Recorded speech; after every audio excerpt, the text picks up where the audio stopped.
Bueno, vamos a entrar a tratar este tema ¿Te escuché? de las emociones, ¿verdad? Un tema muy interesante, muy importante, y vamos a enfocarnos directamente a tres puntos: qué son, cómo manejarlas, y cómo educarlas, ¿verdad? Son los temas que vamos a tratar en esta breve conferencia, en esta plática, ¿verdad? Eh, bueno. Vamos a entrar de lleno ya a lo que nos corresponde. Entonces, veamos. Bueno, vamos a ver estos contenidos, ¿verdad? Una breve introducción, vamos a explicar qué son las emociones, cuántas emociones tenemos, qué es la inteligencia emocional y cómo educar las emociones. Ahora, partamos de un hecho bien concreto, y es que nuestra experiencia, nosotros mismos, Eh, sabemos que tenemos alteraciones físicas en nuestro cuerpo cuando pasa algo, ¿verdad? Que nos espantamos, que hay algo alegre, nuestro cuerpo reacciona, ¿verdad? Y nuestra alma también. Estas alteraciones de una u otra forma afectan nuestra vida, y es necesario que conozcamos estas alteraciones, que son, cómo se manejan y cómo nos ayudan, porque está muy en boga hablar el día de hoy de inteligencia emocional, emociones, depresión, ansiedad. Bueno, pero aquí vamos a hablar como sacerdotes. Vamos a partir de esta base, de esta experiencia personal que a todos nos es conocida, y vamos a llegar a la conclusión de que sin emociones no podemos llegar al cielo. No, no pensemos que un santo, no pensemos que una persona perfecta no tiene emociones. Claro que las tiene. Las tiene, y quizás más fuertes que las nuestras. O sea, a veces pensamos que un santo no tenía emociones, no tenía tentaciones. Claro que las tenía. Es más, mucho más fuertes que las nuestras. O sea, los santos eran personas emotivas, muy emocionales. San Francisco de Asís se ponía a llorar viendo las flores del campo, pensando en Dios. O sea, nosotros no tenemos esa sensibilidad. Él sí la tenía. Entonces, de ese hecho vamos a partir, y vamos a utilizar estos contenidos para tratar pues el tema lo mejor que se pueda. Entremos de lleno a la introducción. Las emociones, ¿verdad? Son parte de nuestra vida desde los primeros días de vida. O sea, un niño tiene emociones pues aún muy en germen, ahí pequeñitas, pero las tiene. Llora, de alguna manera se alegra, pues claro que el bebé no tiene conciencia, pero nosotros vamos dándonos cuenta de cómo el bebé se va desarrollando, y se empieza a reír, se empieza a enojar, se empieza a poner triste. Las emociones se van desarrollando. Conforme las emociones se van desarrollando, tienen unas repercusiones en todos los órdenes de nuestra vida, desde el orden natural hasta el orden sobrenatural. ¿Por qué? Porque hay un principio teológico que dice: la gracia no destruye la naturaleza. Es decir, el Espíritu Santo nos va a hacer santos a nuestra manera de ser, según las emociones que nosotros tenemos. Tan santa es Santa Teresita de Jesús como lo es San Jerónimo. Y San Jerónimo era de un ánimo ardiente, vivo, ¿verdad? Literalmente enojón, de esas personas que te da miedo cuando se enoja, ¿verdad? Pero ese coraje lo utilizó para defender la ortodoxia, para defender la fe. Santa Teresita de Jesús era un alma muy, muy, muy inocente, muy, eh, muy sentimental, muy tierna. Y bueno, sin embargo, ambos fueron santos, todos fueron santos. Eh, entonces, eh, eso es lo que debemos tener presente, ¿verdad? Que la gracia no va a destruir nuestra naturaleza, sino que la va a perfeccionar, nos va a hacer santos como nosotros somos. Y cada quien tiene una complexión emocional. Todos hemos experimentado las emociones: el enojo, la tristeza, el amor, la alegría. En todas hemos experimentado esas repercusiones en nuestro cuerpo, y y todas las emociones están presentes en todas las almas, en todos los hombres, ¿verdad? Y tenemos una complexión emocional. Habrá gente muy sensible, ¿verdad? Habrá gente poco sensible, poco sensitiva. Y aún en las emociones no todas son iguales. Puede ser que alguien sea sensible para el amor y alguien sea muy sensible para la ira, ¿verdad? Entonces, hay una amplia gama, ¿verdad? De temperamentos emocionales. En pláticas anteriores nos preguntaban sobre el temperamento y nosotros decíamos que sí, claro, son esquemas que nosotros conocemos, que nosotros aceptamos, de ninguna manera los rechazamos, pero no se nos hace tan propio encasquetar o asignar a alguien a un temperamento de tal manera que va a ser así. Tiene rasgos de los que predominan en ese temperamento, pero cada complexión es propia. Cada persona se estudia, se analiza y se ayuda a su propia manera. Entonces, entremos de lleno ya a ver qué son las emociones. Eh, las emociones, ¿verdad? Podríamos definirlas así, como alteraciones del apetito sensitivo por la aprehensión de un bien sensible. Esta es la definición de escuela, ¿verdad? La definición filosófica, la que nosotros estudiamos en el seminario. La RAE nos dice que es una alteración del ánimo, ¿verdad? Intensa y pasajera, que nos puede gustar o no gustar y que repercute en el cuerpo, ¿verdad? Hay un psiquiatra español muy, muy bueno que nosotros seguimos, Enrique Rojas, ¿verdad? Entonces, el papá de Marian Rojas, también una psiquiatra muy famosa. Y él nos dice que la emoción es una vivencia, ¿verdad? Algo vital que es breve y que nos altera en el cuerpo, ¿verdad? O sea, es algo que experimentamos y nos altera en el cuerpo. Entonces, eh, expliquemos esta definición que nosotros hemos dado. Nosotros decimos que son alteraciones del apetito sensitivo. Expliquemos qué es esto de apetito sensitivo. Sabemos o partamos del hecho que un apetito es algo que nos agrada, algo que queremos. Sabemos que es apetito, ¿no? Normalmente lo relacionamos con hambre, pero nosotros tenemos muchos apetitos, ¿verdad?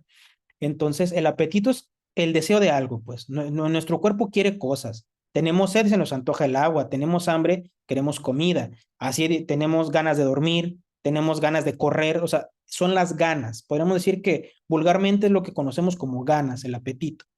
Tenemos una gran división, ¿verdad? El apetito se divide en racional y sensitivo. Sensitivo es aquellas ganas, aquel deseo que se despierta cuando vemos algo que percibimos con los sentidos, ¿verdad? El racional es lo que conocemos como libertad o voluntad, que se despierta con lo bueno y con lo malo, ¿verdad? Entonces son dos cosas distintas. El apetito racional, que distingue lo bueno de lo malo y naturalmente queremos lo bueno, y el apetito sensitivo, que quiere lo que nos gusta, lo que nos agrada. Ahí es donde entra el pecado, que muchas veces nosotros unimos el bien sensitivo al mal racional y ahí viene el pecado, ¿verdad? Hacemos algo que está mal, pero que nos gusta. Entonces, la emoción es una alteración de ese apetito sensitivo, ¿verdad? De que nos gusta algo o nos desagrada, ¿verdad? Ante un bien sensible, ¿verdad? Ante la comida, ante el amor, ante una amenaza, se despiertan esos apetitos. Los escolásticos, es decir, Santo Tomás de Aquino y todos los teólogos que estudiamos los sacerdotes, le llaman técnicamente pasiones. Quizás han escuchado en sermones o han leído en libros de lectura espiritual esto de las pasiones, ¿verdad? Y tenemos una vaga idea que las pasiones desordenadas y tenemos tentaciones. Bueno, las pasiones son lo que hoy en día se conoce como emociones. Son exactamente lo mismo. Entonces, ¿cuántas pasiones hay? ¿Verdad?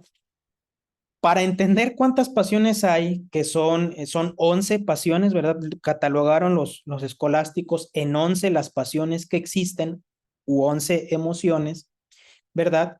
Eh, Partamos del hecho de que estas pasiones son motores o apetitos que se van a activar ante un objeto adecuado y Dios nos las dio, ¿verdad? Vamos a ampliar ahorita esto. Dios nos dio, Dios las creó, ¿verdad? Estas 11 pasiones están en el plan de Dios y Él nos las dio para alcanzar la santidad, para llegar al cielo, para ser buenos, para sobrevivir, ¿verdad?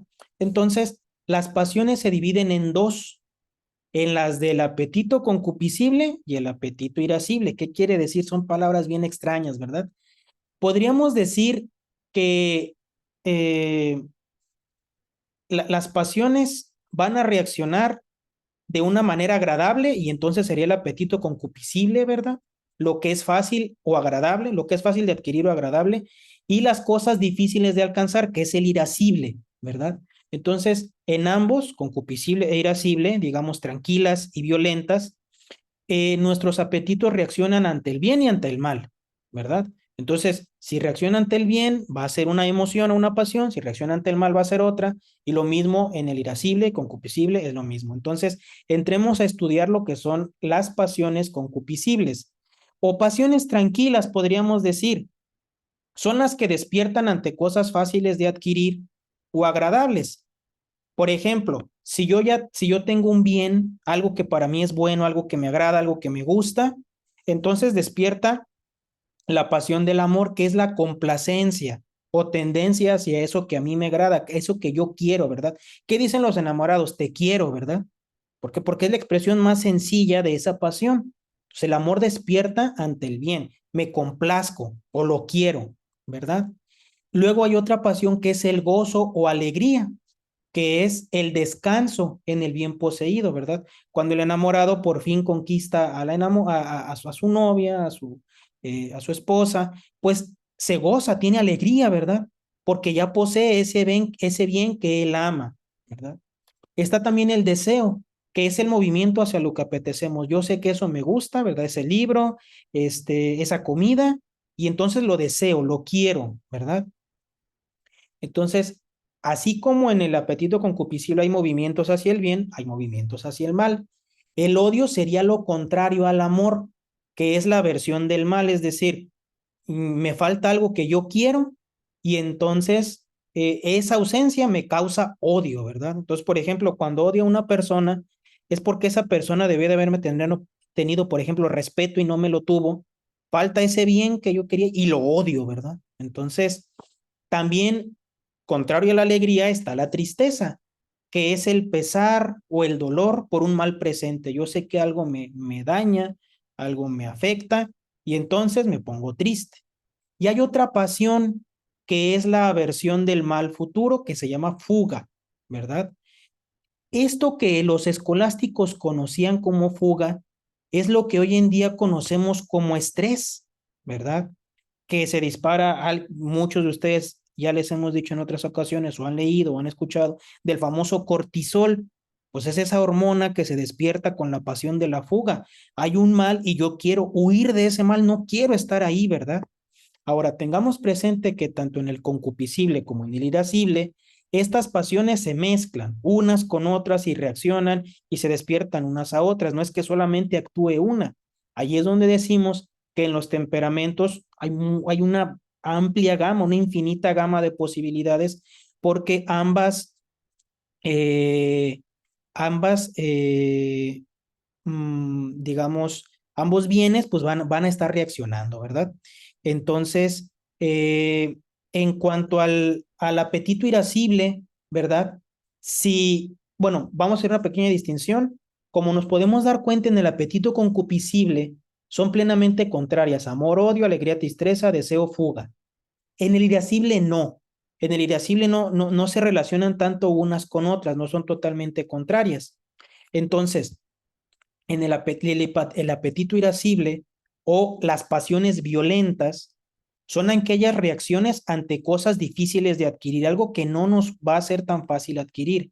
Entonces, cuando hay un bien arduo, es decir, un bien difícil de adquirir, pero yo sé que lo puedo alcanzar, entonces tengo esperanza, ¿verdad? Cuando yo sé que hay un bien arduo, pero no lo puedo alcanzar, se me presenta ante mi inteligencia o ante mi imaginación como imposible, entonces nace la desesperación como pasión, ojo, porque otra cosa es el pecado de desesperación. El pecado de desesperación consiste en que yo pienso que Dios ya no me va a ayudar. Eso es distinto. Yo puedo ver un bien arduo, por ejemplo, acabar mi carrera y digo, no, es imposible, ya me desesperé, no la voy a alcanzar, ¿verdad? Eh, y en cuanto al mal, ¿verdad? Está la audacia, que es el movimiento del apetito cuando yo veo que hay un mal que me está atacando, pero yo veo que lo puedo superar. Entonces nace la audacia, ¿verdad? El temor Es el abatimiento del apetito cuando yo sé que no lo puedo superar. Ahí es cuando me da miedo. Hay una amenaza, hay algo que me causa daño, no lo puedo superar, entonces siento temor. Y la ira es el alzamiento del apetito o de todas nuestras fuerzas contra el mal presente. Por eso gritamos y demás. Estas son todas las pasiones que hay. Claro que se pueden mezclar unas con otras y se podrían dar pasiones secundarias, pero son todas las que hay, no hay más, ¿verdad? Son todas las pasiones que hay. Cada una de estas pasiones tiene una hormona que se produce en el cerebro, que reacciona en nuestro cuerpo, tiene una alteración orgánica propia, tiene un funcionamiento propio, pero son todas las pasiones que hay. Los santos y los grandes hombres, o un santo siempre es un gran hombre, una gran mujer, eran hombres de pasiones muy fuertes, ¿verdad? ¿Por qué? Porque, por ejemplo, pongamos el caso de Santa Teresa, requería mucha ira para oponerse a los obstáculos que le ponían en la fundación de los conventos, ¿verdad? Y tenía mucha esperanza, era muy optimista, ella no se le atoraba nada, ¿verdad? Claro, tenía mucho amor a Dios, ¿verdad? San Juan de la Cruz tenía la pasión de la alegría en él era grandísima porque él tuvo una unión tan grande con Dios que se gozaba y ese gozo nunca lo perdía. Entonces, por ejemplo, tenemos el caso de Alejandro Magno que mencionábamos en otras pláticas de su audacia, ¿verdad? La audacia está en el mal superable. Él siempre veía al enemigo como algo que podía superar. Entonces, actuaba con audacia. Eh, Aclaremos aquí, ¿verdad? Que estas pasiones, todas, nacen de cómo yo percibo las cosas. Si el mal yo lo percibo superable, insuperable, entonces van a ser la audacia o el temor. Si el bien difícil yo lo veo posible, entonces tengo esperanza. Si no, tengo desesperación. Las pasiones son subjetivas. Es como yo lo veo, como yo lo percibo. Y allí es donde entra el problema, que hay veces que yo necesito tener tristeza y en realidad tengo amor hacia el pecado, por ejemplo. Yo debería de tener amor a la enfermedad, pero tengo desesperación porque quiero la salud que no me conviene.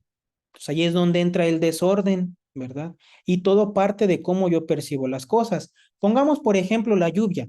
La lluvia es buena o puede ser mala, o sea, la lluvia es la lluvia, pero pongamos la lluvia a una novia que se va a casar y todavía no entra a la iglesia y está entre el carro y la puerta de la iglesia y se va a mojar. Para ella la lluvia es lo peor que puede haber, ¿verdad? Y entonces, ¿qué van a hacer en ella? El deseo de la fuga, la tristeza porque se mojó, porque se le deshizo el peinado. Despiertan pasiones que a ella le hacen sufrir.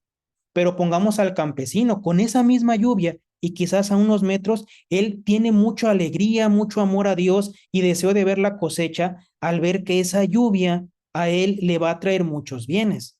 Entonces, las situaciones de la realidad del mundo, ¿verdad? Pueden ser exactamente las mismas y los problemas emocionales nada más están en mi cabeza, ¿verdad? Entonces, ahorita entremos pues a ver los principios católicos para entender las pasiones, porque para poder entrar a ver lo que es la inteligencia emocional debemos tener presente lo que enseña la iglesia, ¿verdad? La teología. ¿Por qué? Porque nosotros somos sacerdotes, no somos psiquiatras, ¿verdad? No somos psicólogos. Aunque algo sabemos de todo, tenemos que estudiar de todo, ¿verdad? Pero no es nuestro ramo, no es nuestro campo. Nosotros estudiamos cómo llevar un alma a la perfección espiritual. Primer principio, las emociones no son buenas ni tampoco malas, son indiferentes, ¿verdad? Es decir, una pasión puede ser buena o puede ser mala, ¿verdad? Según que me lleve a la virtud o al pecado, como veíamos en un principio, una cosa es el apetito sensitivo y otra cosa es el apetito racional, ¿verdad? Yo puedo sentir amor o gozo, pero hacia algo que Dios prohíbe y allí es donde entra el pecado. Entonces, la pasión en sí no es buena ni mala porque Dios la hizo. De hecho, podríamos decir que las emociones son buenas porque Dios las hizo y Dios nos las dio. Entonces, segundo principio, es sano tener emociones, ¿verdad? Una persona que diga, no, yo no tengo emociones, eso es de personas débiles, está mal, ¿verdad? Es sano tener emociones. Entonces, De hecho, antiguamente, en tiempos de los primeros cristianos, ¿verdad? Cuando la iglesia empieza a propagarse, en Roma había una secta, hoy en día la tenemos como una escuela filosófica que de hecho tiene principios muy buenos. ¿Por qué? Porque ellos son los estoicos. Ellos decían que las emociones son malas y las tenemos que reprimir. Eh, y no, las emociones no son malas. Es sano tener emociones, ¿verdad? Es malo dejarte de llevar de ellas al pecado, pero es sano tener emociones. Ahora, cada alma es única en el grado y en el modo de su sensibilidad, ¿verdad? Ahora, las almas muy sensibles, gracias a Dios que están en esta tierra, la sensibilidad de un Beethoven para componerlos el sonato clara la sonata clara de luna, o sea, ¿cómo puedes hacerle tú para sentir tan hondamente lo que es un claro de luna y plasmarlo en una obra musical? O sea, es una sensibilidad grandísima, la sensibilidad de un Miguel Ángel para poder sentir en alguna manera la tristeza de la Virgen Santísima y plasmarlo en la Pietà, ¿verdad? La sensibilidad de un Bach para concebir la magnificencia y la sublimidad de la pasión de nuestro Señor y ponerlo en un coral para 200 personas. Son sensibilidades muy finas, ¿verdad? Y una persona mientras más sensible es y tiene emociones más fuertes va a ser más santa. Nuestro Señor es el hombre que ha tenido las emociones más sensibles, exquisitas e intensas de esta tierra. ¿Por qué? Porque fue hecho su cuerpo para sufrir y para eso debería tener una sensibilidad muy fina. O sea, no tenemos ni idea de lo que a él le dolió la traición de Judas. O sea, no lo podemos comprender.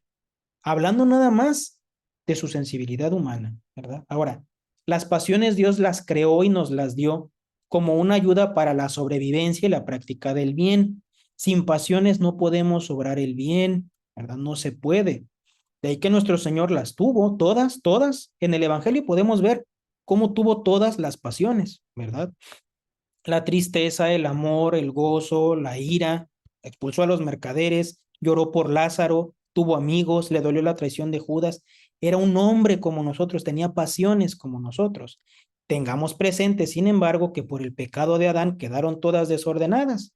Y entonces, en vez de obedecer a la razón, las pasiones hacen lo que quieren. Entonces, y las pasiones se ordenan, ¿verdad? Se regresan al estado original en que Dios las creó con la mortificación, ¿verdad? Que es la herramienta humana que va a cooperar a la obra de la gracia para yo poder tener mis pasiones bien ordenaditas. Y entonces, de aquí surge un principio básico, ¿verdad? Que debemos usarlas ordenadamente. No es que no las tenga o no es que las deje hacer lo que ellas quieran, no las tengo que utilizar como una herramienta y podemos llegar a un grado de mortificación enorme, de manera que las controlemos, como mover una mano, o mover un pie, o mover la cabeza, hacer un pestañeo. San Ignacio de Loyola llegó a ese grado. Él por temperamento era muy irascible, muy enojón y también muy risueño, pero por mortificación controló la risa, controló la ira, ¿verdad? Y entonces, cuando él tenía que reprender a alguien, si necesitaba regañarlo, se ponía serio y se enojaba y lo regañaba. Después seguía tan tranquilo como antes, bromeando y platicando. Parecería que fingía, no. Tenía un dominio tan grande de las emociones que él decidía cuándo usarlas y cuándo no. ¿A qué grado? Él llegó a un grado tan íntimo de unión con Dios que de solo pensar en Dios lloraba. Y entonces los doctores le dijeron que de tanto llorar, de consuelo, de alegría, de amor a Dios, se iba a quedar ciego. Y entonces le dijeron, o deja de llorar o se va a quedar ciego y ya no va a poder gobernar a la compañía de Jesús. Empezó a ejercitar la mortificación y él decidía cuándo y cómo llorar. A ese grado de mortificación y de orden llegó San Ignacio de Loyola. Es el objetivo que nos tendríamos que poner, ordenar las pasiones conforme nos ayuden a alcanzar la santidad. Entonces, veamos ahora lo que es la inteligencia emocional. Es un concepto moderno, pero podríamos decir aquí que este término es tan antiguo como el Evangelio. Los monjes en el desierto, San Benito que festejaremos el día de mañana, ya lo conocían.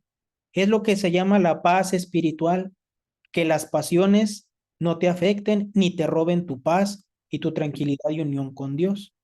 Entonces, la definición católica que podríamos dar de inteligencia emocional es el uso de las pasiones para la práctica del bien conforme al plan de Dios. Ahora, para entender este concepto, tengamos presente que una emoción tiene intensidades, ¿verdad?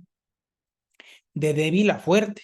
Yo puedo sentir poquito amor, un amor débil, ¿verdad? O un amor muy fuerte, ¿verdad? Ahora, a regular estas pasiones que dentro de un rango, digamos, natural, ¿verdad? Dentro del rango que es común a todos los hombres y que no pasa más allá a la enfermedad, es el que nos ayuda, es el psicólogo. Podríamos decir que el psicólogo es el profesional de la salud emocional, ¿verdad?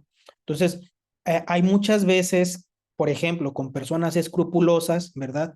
Que tienen pues la pasión del temor y de la ira muy fuertes, ¿verdad? No llegan a un grado enfermizo, pero es un grado, digamos, muy intenso, de manera que le estorba su vida. Lo tenemos que remitir a un psicólogo para que él con terapias, para que él con sus consejos, que él con sus orientaciones le ayude a regular esas pasiones y las tenga en el justo medio. Ahora, pasemos a otro grado, ¿verdad? Que es cuando ya no estamos hablando de una intensidad fuerte o débil, sino que ya llega a un grado enfermizo. De manera que, por ejemplo, están las personas que con una chispita se encienden y golpean personas, pues eso ya es un grado enfermizo. Las personas que tienen adicciones, ¿verdad? Y no hablo de adicciones solamente a las drogas, al sexo o al alcohol, no.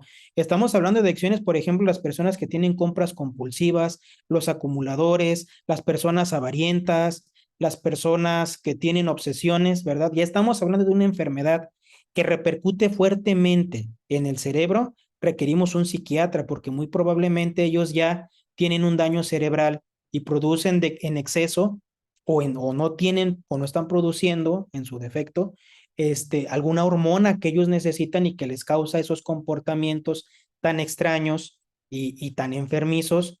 Y entonces allí es donde tiene que entrar, ¿verdad? Un psiquiatra. Un psiquiatra que ponga orden ahí, ¿verdad? Y lleve al alma o lleve a esa persona a un orden, ¿verdad? Luego está ya donde entra el sacerdote, que es lo natural y sobrenatural. Digamos, un psicólogo, un psiquiatra puede llegar a estabilizar, ¿verdad? Ponerte en un estado sano, ¿verdad? Eh, y podemos tener las pasiones más o menos reguladas, pero el Espíritu Santo tiene un plan para cada alma y entonces allí es donde ya el sacerdote deberá discernir por dónde quiere llevar el alma a la santidad, ¿verdad? Y entonces puede ser que en algún caso el Espíritu Santo quiere enfermarte en una emoción, en una pasión, para purificarte, ¿verdad? Porque hay purificaciones, hay una purificación de las emociones, luego hay una purificación de la voluntad, otra del entendimiento, y entonces hay que discernir. Entonces, no necesariamente una enfermedad psiquiátrica o psicológica va a estar mal. Temporalmente, algún desorden puede ser útil para purificar, ¿verdad? Claro, no es el estado ordinario. Estamos hablando de estados extraordinarios, estamos hablando de algo plenamente ordenado, pero que está sobre la naturaleza y que el Espíritu Santo va a guiar y el confesor simplemente tiene que discernir y guiar al alma, ¿verdad? Entonces, esto es lo que tendríamos como inteligencia emocional, el punto de la plática, cómo se educan. Aquí es donde realmente entra la dificultad, ¿verdad? O sea, ¿cómo le voy a hacer yo para educar las pasiones de mis hijos, de mis alumnos? ¿O cómo voy a educar las mías? Partamos del principio que educar es sacar algo del hombre para llevarlo a la perfección. Educar viene del latín, educar es sacar, sacar de adentro hacia afuera. Entonces, para poder educar las pasiones de mis hijos, de mis alumnos, primero tengo que educar las mías, ¿verdad? ¿Por qué? Yo no le puedo decir a mi hijo que sea tranquilo, que sea pacífico cuando yo soy iracundo. Claro que no. Es una contradicción. Primero debo de tener yo esa mortificación, esa paz, para poderla transmitir a los que yo estoy educando. Entonces, eh, recordemos lo que habíamos dicho en la primera plática, ¿verdad? Que hay cuatro pilares o cuatro bases de la educación, que es fomentar las buenas inclinaciones que ya traemos de nacimiento, sembrar las prácticas ausentes, es decir, las que no tenemos, las que necesitamos, enderezar lo que no es propiamente malo, pero está desordenado, ¿verdad? Lo bueno, desordenado. Y corregir los malos hábitos. Ojo, no reprimir. Las emociones no se reprimen, las emociones se corrigen porque no son malas, ¿verdad? O sea, no puedes quitarle la pasión, tienes que educar su pasión. Entonces, miren, aquí un principio básico es que cada pasión se educa de manera distinta, ¿verdad? No podríamos dar en la extensión de esta plática todos los principios que se requieren para educar todas las pasiones, porque allí nos van a hallar. Sin embargo, hay un proceso general que en toda pasión se debe de seguir o en toda emoción. El primero, tenemos que reconocer la presencia de la pasión, ¿verdad? Tiene que darse cuenta la persona que está enojada, que está triste, que tiene el gozo, que tiene la pasión de la fuga. Tiene que darse cuenta, si no es imposible, ¿verdad? Estamos trabajando en el aire. Después, identificar si es conveniente o no conveniente, ¿verdad? Por ejemplo, un niño tiene miedo de personas desconocidas que lo atacan. Esa pasión es buena, esa pasión la debemos de decirle, está bien que la sientas, no está mal que tengas miedo de eso, ¿verdad? Pero que tenga miedo de hacer un examen, no debes de tener miedo, debes de tener audacia. Entonces, conociendo yo qué es la audacia, de ponerle un bien difícil, pero posible, le tengo que hacer ver a él que el examen es posible que saque 10, ¿verdad? Entonces, ahí es donde hay que reforzar o enderezar, ¿verdad? Conforme lo que se esté presentando, ¿verdad? Para poder educarlo, para poder llevarlo hacia donde queremos llevarlo. Entonces, eso es lo que debemos tener presente. Y el otro principio es, tenemos que ser muy disciplinados en esto. Lo que más afecta a la educación de las pasiones es que seamos inconstantes, que un día muy contentos y otro día muy tristes, y otro día me enojo por todo y otro día me contento por todo, no. La disciplina es la ecuanimidad, la permanencia en un mismo modo de obrar, y eso lo tenemos que transmitir a nuestros hijos, lo tenemos que transmitir a nuestros alumnos. Creo que después podríamos ahondar, ¿verdad? Cómo se educa en el amor, cómo se educa la esperanza, cómo se educa la desesperación, ¿verdad? Porque esa pasión se tiene que tiene que despertar. Por ejemplo, los santos tenían la pasión de la desesperación, ¿verdad? Ante algunas cosas malas. O sea, estoy desesperado de alcanzarlo, no tengo esperanza yo de tener esas cosas. Y para mí es bien, es más, para mí, no tener la esperanza de cometer el pecado es un gozo, es una alegría. Entonces, la inteligencia emocional está en coordinar las pasiones para que me lleven hacia el bien.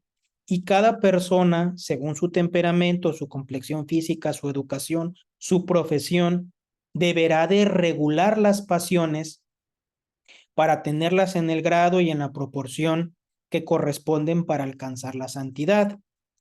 Partimos entonces, ¿verdad? De, de un hecho, del hecho que las pasiones, las emociones, no sabíamos qué son, ni cómo manejarlas, ni cómo educarlas. Al final, hemos llegado a esto, que las pasiones son motores que nos van a ayudar a practicar las virtudes y que nos van a llevar al cielo, a todos. Todos las necesitamos, todos las debemos de tener, todas las debemos de cultivar en mayor o menor grado, ¿verdad? Entonces, mmm, recordemos pues que las emociones son alteraciones del apetito sensitivo que nacen de cómo vemos las cosas, de cómo yo veo el bien que se me presenta, ya sea que lo tenga o que no lo tenga. Entonces, las pasiones están en el apetito sensitivo, ¿verdad? Y tenemos el apetito racional, que es la voluntad. Esta voluntad es la que distingue el bien del mal. El apetito sensitivo nada más es lo que me gusta, lo que no me gusta. Es común con los animales. Hombres y animales tenemos apetito sensitivo, ¿verdad? Exactamente igual todos los animales. Y porque el hombre es un animal racional y podemos darnos cuenta que los animales algunas pasiones las tienen exageradas. Por ejemplo, el rinoceronte se enoja tanto que se arroja contra los trenes y se destrozan, se hacen pedazos del coraje tan grande que tienen, ¿verdad? Muchas veces llegamos a ese grado, ¿verdad? Y después no nos conocemos qué hicimos en un estado de ira, ¿verdad? Entonces, de ahí que los santos nos digan que quien se deja llevar de sus pasiones es como un animal, porque el animal no tiene apetito racional, se deja llevar de lo que ve. Nosotros sí tenemos un apetito racional que nos guía, que nos dice cuántas pasiones tenemos, que yo las puedo usar y las debo usar conforme lo necesite, ¿verdad? Despertar la fuga, la tristeza, y que nacen de ver pues los bienes como posibles, como imposibles, como cercanos, como lejanos. Y es muy bueno conocer esto, ¿verdad? Eh, Estos son los principios católicos, que las emociones no son buenas, tampoco son malas, son indiferentes, se pueden usar para el bien, para el mal. Es sano tener emociones, cada quien las tendrá en el grado y sensibilidad propia, porque Dios nos las dio como una ayuda para practicar el bien. Por el pecado de Adán se desordenaron, pero con la ayuda de la mortificación las podemos regresar al orden. Y de hecho las debemos regresar para utilizarlas conforme al orden, en la intensidad en la que convenga, ¿verdad? Y acudir a los profesionales que nos ayuden a regular esa intensidad, cuidar de no caer en la enfermedad o ayudar a quienes han caído en ello, tener presente que el Espíritu Santo tiene una misión para cada alma, que el sacerdote nos va a orientar, nos va a guiar en en esas misiones, ¿verdad? Y que para educar tenemos que poner en marcha los cuatro principios de fomentar, sembrar, enderezar y corregir. Y en general con cada pasión, lo primero que tenemos que hacer es reconocerla, identificar su conveniencia o inconveniencia, y entonces reforzar si es buena, enderezar si es mala y aplicarlo con disciplina. Si nosotros hacemos esto, comprenderemos en la práctica, en la realidad, que las emociones son motores que nos ayudan a practicar las virtudes y nos van a llevar al cielo. Que sin emociones no podemos llegar al cielo. Sin emociones, sin pasiones, es imposible alcanzar la santidad. Los hombres fueron hombres pasionales, los hombres fueron santos, fueron hombres emocionales, ¿verdad? Entonces, esto es lo que debemos de tener presente conforme a la doctrina de la iglesia, ¿verdad? Tocamos todos los temas por encimita como gato entre las brasas, pues para no hacer más extenso el tema de por sí, pero es necesario que veamos esto para los temas que vienen en subsiguientes pláticas, que ahondaremos mucho en esto, porque hoy en día hay muchos problemas emocionales en todos lados. Entonces creo que iremos ahondando en las pasiones, ¿verdad? Explicando cada una de ellas, cómo educar, cómo ir creciendo en ellas. Y bueno, los escuchamos ahí en los comentarios para resolver sus dudas o crecer en esta práctica.